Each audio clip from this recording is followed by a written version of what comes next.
how can you fix this problem or know how you can do that on your PUBG mobile app? So all you have to do, so you just click here on settings.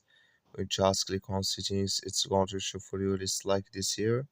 So then you go down, just keep going down, click here on apps. Come to apps this here, and there you're looking for PUBG mobile app. But just click on search. Then here add PUBG, sorry, add here PUBG mobile app. Just click on it. So then it's going to take you to this is here. Click on for stop. Click on OK. Then you go down. Just click on storage. Come to storage this here. Just click on clear cache. Then all you have to do. So you just go to your Play Store. Click on it here. Search here for PUBG mobile app. It's going to show for you like this. You will find here update, click on it, and it's going to work with you. That's all you have to do. Thank you for watching. Don't forget to support us by liking, subscribe.